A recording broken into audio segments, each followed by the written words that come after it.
नमस्कार, मैं अमित कुमार फिर से आप सभी को एक बार स्वागत करता हूं आपके अपने YouTube channel current affairs India पे। आज हम आप लोगों के लिए 90 सेटों में से टेस्ट सीरीज़ का 7वां टेस्ट सीरीज लेके आए हैं, जो आपके होने वाले आगामी परीक्षाओं में काफ़ी लाभदायक होंगे। और ये सारे सभी प्रश्न जो है वेरी इंपॉर्टेंट है।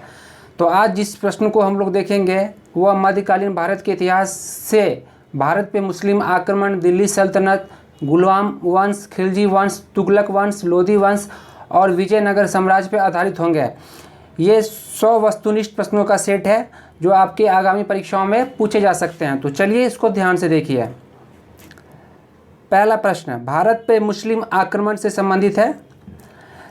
पहला प्रश्न, हिंद भारत की जनता के संदर्भ में हिंदू शब्द का प्रथम बार प्रयोग किया गया था। तो हिंदू शब्द का प्रथम बार प्रयोग जो है अरबों ने किया था। इसका सही आंसर डी हो जाएगा, अरबों ने। क्वेश्चन नंबर 2, पैगंबर हजरत मोहम्मद का जन्म कब हुआ था। तो पैगंबर मोहम्मद हजरत साहब का जन्म 570 ईसा में हुआ था। क्वेश्चन नंबर 3, मक्का कहाँ पे है। तो मक्का जो है सऊदी अरब में है। क्वेश्चन नंबर 4, भारत पे पहला मुस्लिम आक्रमण किस वर्ष हुआ था। तो भारत पे पहला मुस्लिम आक्रमण जो है वह 712 ईस्वी में हुआ था, मोहम्मद बिन कासिम के नेतृत्व में। और उस समय भारत के राजा थे मोहम्मद दाहिर। क्वेश्चन नंबर 5, मोहम्मद बिन कासिम द्वारा सिंध की विजय कब हुई। तो मोहम्मद बिन कासिम के द्वारा सिंध की विजय 712 ईस्वी में हुई थी। तो इसका सही आंसर सी हो जाएगा। क्वेश्चन नंबर 6, भारत में प्रथम मुस्लिम आक्रमणकारी थे। तो भारत में सबसे पहले जो मुस्लिम आक्रमण किए थे वह मोहम्मद बिन कासिम थे। क्वेश्चन नंबर 7, मोहम्मद बिन कासिम कहाँ के थे। तो मोहम्मद बिन कासिम जो थे अरब के थे। क्वेश्चन नंबर 8, निम्न में से कौन सा चंदेल शासक महमूद गजनवी से पराजित नहीं हुआ था। तो इनमें से जो है विद्याधर जो है वो कभी भी चंदेल शासक मोहम्मद गजनवी से पराजित नहीं हुआ था। क्वेश्चन नंबर 9, मोहम्मद गजनी के साथ भारत आने वाले प्रसिद्ध इतिहासकार कौन थे। तो इसका सही आंसर हो जाएगा अल-बरूनी। क्वेश्चन नंबर 10, पुराणों के अध्ययन करने वाले प्रथम मुसलमान कौन थे। तो इसका सही आंसर हो जाएगा अल-बरूनी। पुराणों के अध्ययन करने वाले प्रथम मुसलमान भी अल-बरूनी ही थे। क्वेश्चन नंबर 11, किसने एक तरफ संस्कृत मुद्रालेख के साथ चांदी के सिक्के निर्गत किए थे। यानी सिक्के पे एक तरफ संस्कृत का उल्लेख किया गया था और वो किस शासक ने सिक्के को जारी किया था। तो वो सिक्के को जारी किया था मोहम्मद गजनवी ने जारी किया था, चांदी के सिक्के को, जिसके एक तरफ संस्कृत में कुछ लेख लिखे हुए थे। क्वेश्चन नंबर 12, निम्न में से मध्य भारत के किस शासक ने 1192 में उत्तर भारत को जीता था। तो इसका सही आंसर है शिहाबुद्दीन मोहम्मद गौरी ने। यानी मोहम्मद गौरी ने 1192 में उत्तर भारत को जीता था पृथ्वीराज चौहान को हराकर। क्वेश्चन नंबर 13, युद्ध जिसमें भारत में मुस्लिम शक्ति की स्थापना हुई। तो तराइन का युद्ध जो था उस युद्ध में भारत में मुस्लिम शक्ति की स्थापना हुई। क्वेश्चन नंबर 14, मोहम्मद गौरी को सबसे पहले किसने पराजित किया था। तो मोहम्मद गौरी को जो सबसे पहले हराया था युद्ध में वह भीमद्वितीय था, जिससे मोहम्मद गौरी हार गया था भीमद्वितीय से। क्वेश्चन नंबर 15, मोहम्मद गौरी ने जयचंद को किस युद्ध में पराजित किया था। तो मोहम्मद गौरी ने जो है जयचंद को चंदावर का युद्ध यानी 1194 में पराजित किया था। च से चंदावर, ज से जयचंद। आप इसे इस प्रकार याद रखेंगे, 1194। क्वेश्चन नंबर 16, किस मुस्लिम शासक ने सिक्कों पर देवी लक्ष्मी की आकृति बनाई है। तो मोहम्मद गौरी जो शासक थे, मुस्लिम शासक थे मोहम्मद गौरी, उन्होंने जो सिक्के जारी किए थे उस पर देवी लक्ष्मी की आकृति बनी हुई थी। क्वेश्चन नंबर 17, भारत में मोहम्मद गौरी ने किसको प्रथम अख्ता प्रदान किया था। तो भारत में मोहम्मद गौरी जो है वह कुतुबुद्दीन ऐबक को प्रथम अख्ता प्रदान किया था। क्वेश्चन नंबर 18, मोहम्मद गौरी के किस दास ने बंगाल एवं बिहार पर विजय प्राप्त की? तो मोहम्मद गौरी के जो दास थे बख्तियार खिलजी, उन्होंने बंगाल और बिहार पे विजय प्राप्त किया था। दिल्ली सल्तनत से संबंधित गुलाम वंश से प्रश्न। गुलाम वंश का संस्थापक कौन था? तो गुलाम वंश का संस्थापक था कुतुबुद्दीन ऐबक, जो मोहम्मद गौरी का गुलाम था। क्वेश्चन नंबर 20, दिल्ली सल्तनत का कौन सा सुल्तान लाख बख्श के नाम से जाना जाता था? तो दिल्ली सल्तनत के जो बादशाह थे कुतुबुद्दीन ऐबक, वह लाख बख्श के नाम से जाना जाता था। क्वेश्चन नंबर 21, कुतुबुद्दीन ऐबक की राजधानी थी? तो कुतुबुद्दीन ऐबक की जो राजधानी थी वह लाहौर थी। क्वेश्चन नंबर 22, निम्नलिखित में से किसने दिल्ली को सल्तनत की राजधानी के रूप में स्थापित किया था? तो सबसे पहले इल्तुतमिश जो थे दिल्ली को सल्तनत की राजधानी के रूप में स्थापित किया था। क्वेश्चन नंबर 23, दिल्ली का प्रथम मुस्लिम शासक कौन था? तो दिल्ली का जो प्रथम मुस्लिम शासक था वह इल्तुतमिश थे। क्वेश्चन नंबर 24, निम्नलिखित में से कौन मध्यकालीन भारत की प्रथम महिला शासिका थी? तो सबसे पहले मध्यकालीन भारत की जो प्रथम शासिका थी वह रजिया सुल्तान थी। क्वेश्चन नंबर 25, मंगोल आक्रमणकारी चंगेज खान भारत की उत्तर पश्चिम सीमा पर निम्न में से किसके काल में आया था? तो चंगेज खान जो थे वह इल्तुतमिश के समय उत्तर पश्चिम सीमा पे आया था भारत के। इल्तुतमिश के समय चंगेज खान ने भारत के उत्तर पश्चिमी सीमा पे आए थे। क्वेश्चन नंबर 26, चंगेज खान के अधीन मंगोलों ने भारत पे आक्रमण कब किया? तो यह इल्तुतमिश के शासनकाल में किया था चंगेज खान ने भारत पे आक्रमण, और चंगेज खान मंगोलियन थे। क्वेश्चन नंबर 27, इल्तुतमिश ने बिहार में अपना प्रथम सूबेदार नियुक्त किया था? तो इल्तुतमिश ने अपने प्रथम सूबेदार जिनको बिहार में नियुक्त किया गया था वह मलिक जानी थे। क्वेश्चन नंबर 28, रजिया बेगम को सत्ताच्युत करने में किसका हाथ था? तो रजिया बेगम को जो सत्ता से हटाने में जिसका हाथ था वो था तुर्कों का। क्वेश्चन नंबर 29, दिल्ली के सुल्तान बलबन का पूरा नाम डैश क्या था? तो दिल्ली के सुल्तान जो थे बलबन, उसका पूरा नाम था गयासुद्दीन बलबन। क्वेश्चन नंबर 30, दिल्ली के किस सुल्तान के विषय में कहा गया है कि रक्त और लौह की नीति अपनाई थी? तो रक्त और लौह की नीति अपनाई थी बलबन ने। क्वेश्चन नंबर 31, अपनी शक्ति के समेकित करने के लिए बलबन ने भव्य उपाधि धारण की थी? तो बलबन ने जो उपाधि धारण की थी वह थी जिल्ले इलाही की। क्वेश्चन नंबर 32, निम्नलिखित में से किसने भारत में प्रसिद्ध फारसी त्यौहार नेरोज का आरंभ करवाया था? तो प्रसिद्ध त्यौहार थे नेरोज, जिसका आरंभ करवाया था बलबन ने। क्वेश्चन नंबर 33, खिलजी वंश जब उसने राजत्व प्राप्त किया तो वह शरीयत के नियमों और आदेशों से पूर्णतः स्वतंत्र था। बरनी ने यह कथन किस सुल्तान के लिए कहा है? तो यह कथन बरनी ने कहा है अलाउद्दीन खिलजी के लिए। क्वेश्चन नंबर 34, निम्न कौन से सुल्तान नया धर्म चलाना चाहता था किंतु उलेमा लोगों ने विरोध किया?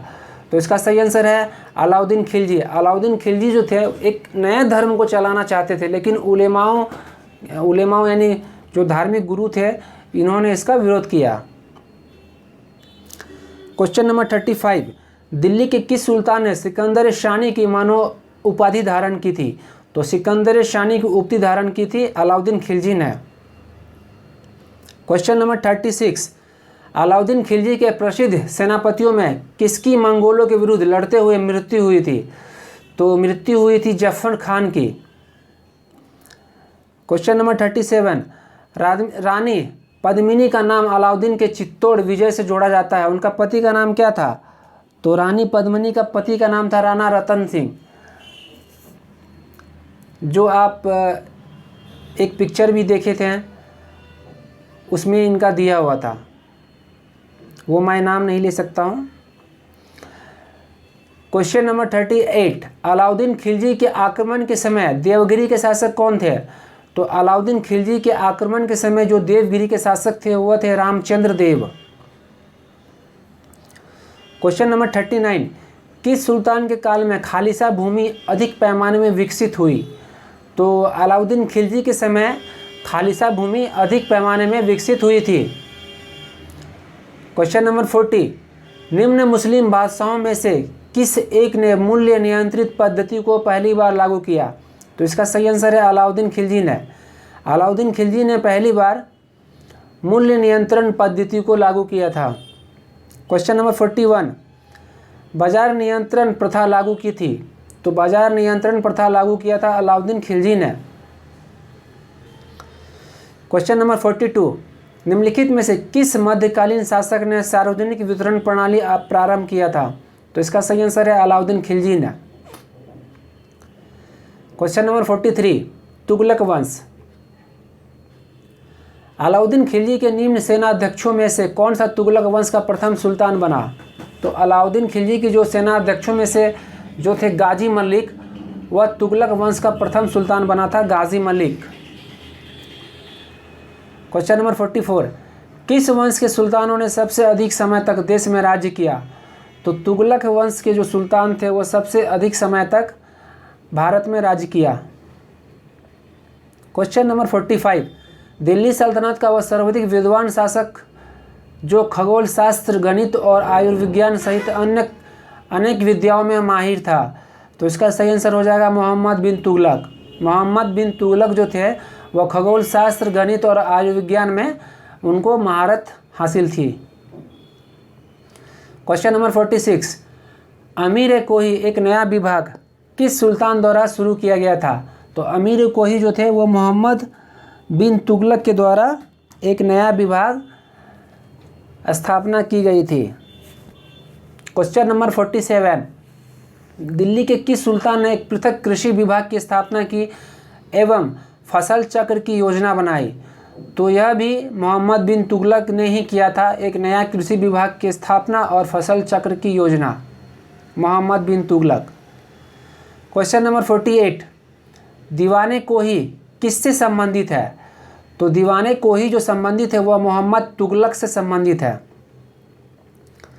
क्वेश्चन नंबर 49, मोहम्मद बिन तुगलक अपनी राजधानी दिल्ली से कहाँ ले गया था?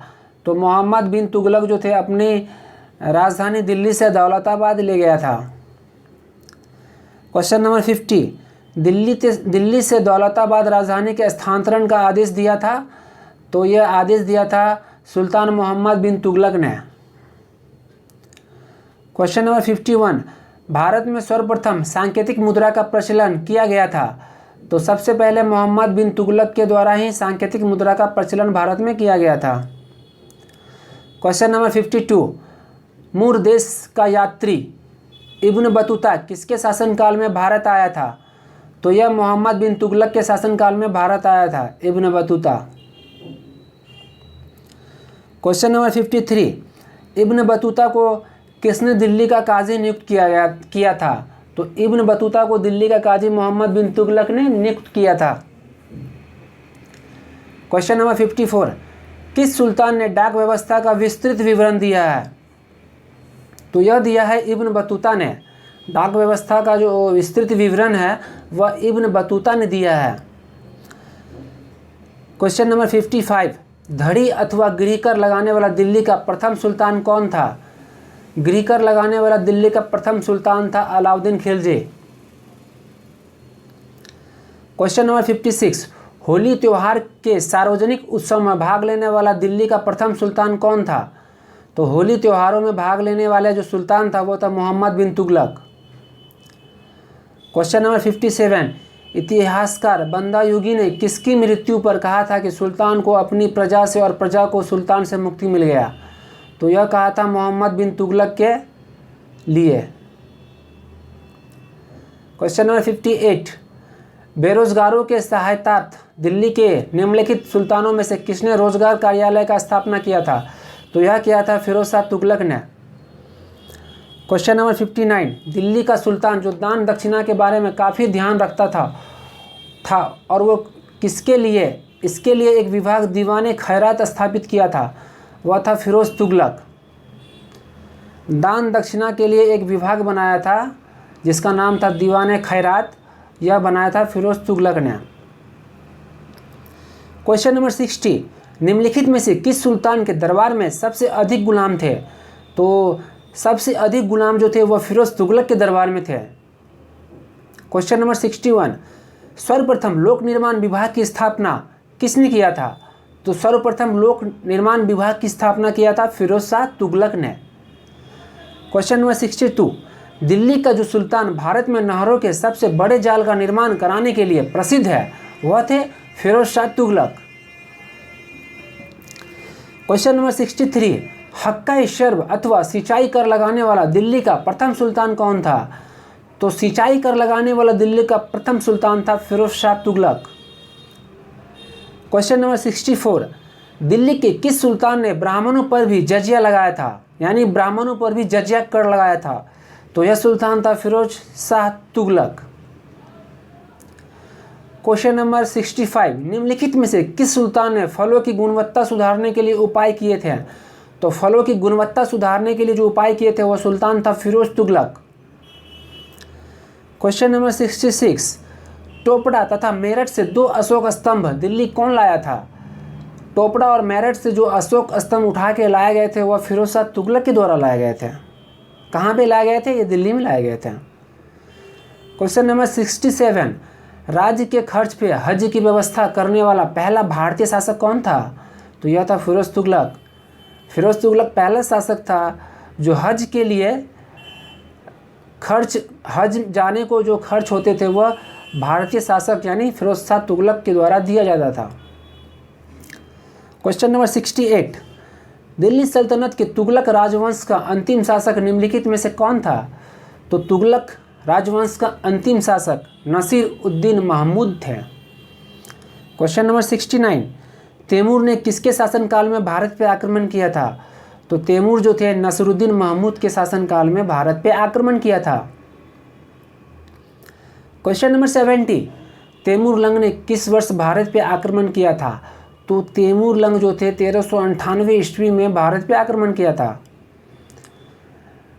क्वेश्चन नंबर 71, तैमूर के आक्रमण के बाद भारत में किस वंश का राज स्थापित हुआ? तो तैमूर के आक्रमण के बाद भारत में जो राज स्थापित हुआ वह था सैयद वंश। लोधी वंश से संबंधित प्रश्न, निम्नलिखित मध्ययुगीन शासकों में से कौन एक उच्च शिक्षित था? तो उच्च शिक्षित शासक था इब्राहिम लोधी। क्वेश्चन नंबर 73, महाराणा सांगा ने इब्राहिम लोधी को किस युद्ध में परास्त किया था? तो महाराणा सांगा जो थे वह खतौली के युद्ध में इब्राहिम लोधी को परास्त किया था। क्वेश्चन नंबर 74, किस मध्ययुगीन सुल्तान को आगरा शहर की नींव डालने एवं उसे सल्तनत की राजधानी बनाने का श्रेय जाता है? तो यह श्रेय जाता है सिकंदर लोधी को। क्वेश्चन नंबर 75, विजयनगर साम्राज्य, विजयनगर राज्य की स्थापना किसने की थी? तो विजयनगर राज्य की स्थापना हरिहर और बुक्का दोनों भाइयों ने किया था। क्वेश्चन नंबर 76, अपनी मधुरा विजय कृति में अपने पति को विजय अभियानों के वर्णन करने वाली कवियत्री कौन थी? तो अपने पति के विजय अभियान की वर्णन करने वाली कवियत्री थी गंगा देवी। क्वेश्चन नंबर 77, विजयनगर के उस पहले शासक की पहचान करें जिसने बहामनियों से गोवा को छीना था? तो बहामनियों को गोवा से जो छीना था वो शासक थे हरिहर द्वितीय। क्वेश्चन नंबर 78, विजयनगर के राजा कृष्णदेव राय ने गोलकुंडा का युद्ध किस राजा के साथ लड़ा था? तो विजयनगर के जो राजा थे कृष्णदेव राय वह गोलकुंडा का युद्ध लड़ा था कुली कुतुब शाह के खिलाफ। क्वेश्चन नंबर 79, कृष्णदेव राय के दरबार में अष्टदिग्गज कौन थे? तो कृष्णदेव राय के दरबार में अष्टदिग्गज थे 8 तेलुगु कवि को कहा जाता था। क्वेश्चन नंबर 80, अष्टदिग्गज किस राजा से संबंधित थे?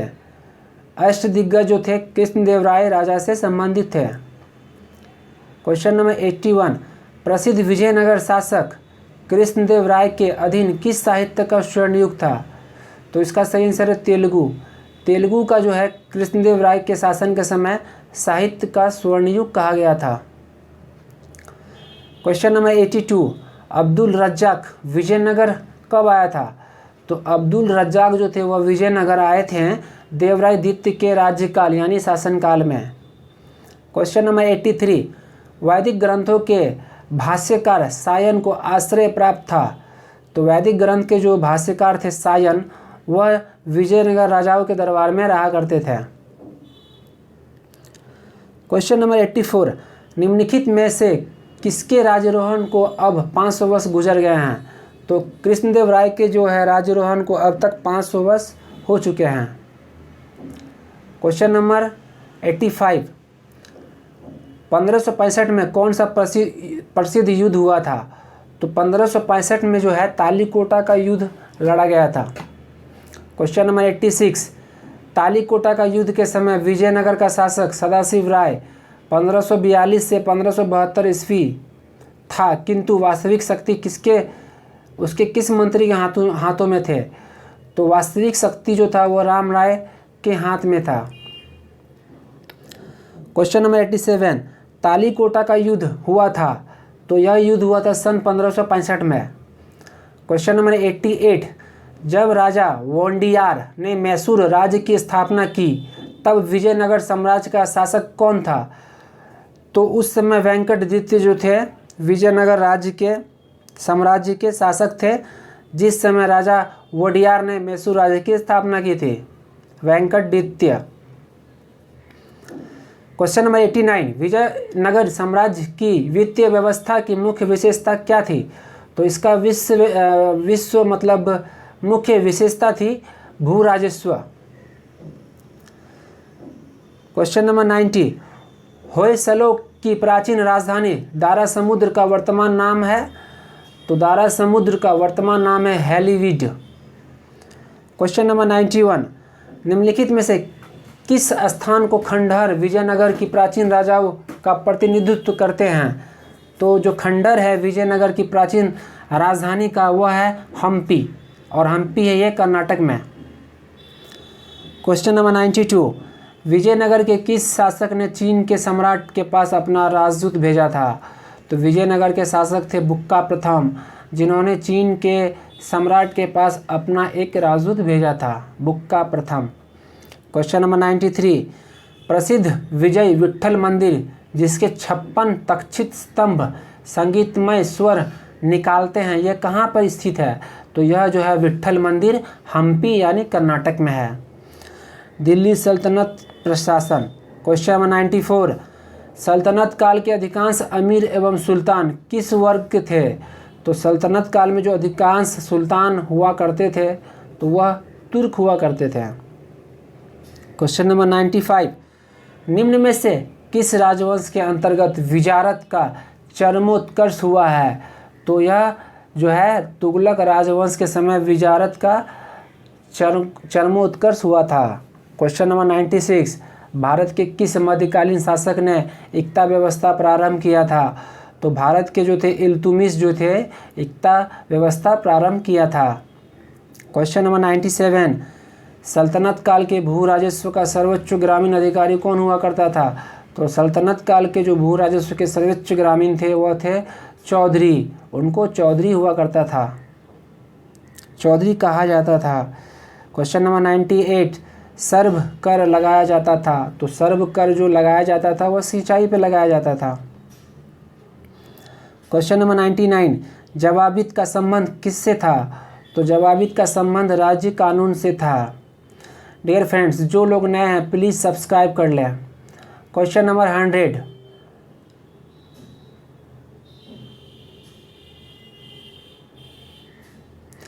सल्तनत काल में फवाजिल का क्या अर्थ था। तो सल्तनत काल में फवाजिल का अर्थ था इक्तादारों द्वारा सरकारी खजानों में जमा की जाने वाली अतिरिक्त राशि।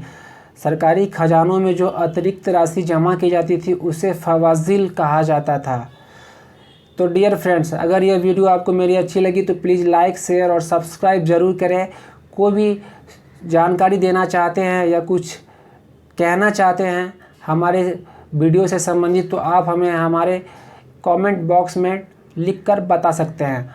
तो मिलते हैं नेक्स्ट वीडियो में। जय हिंद, थैंक यू।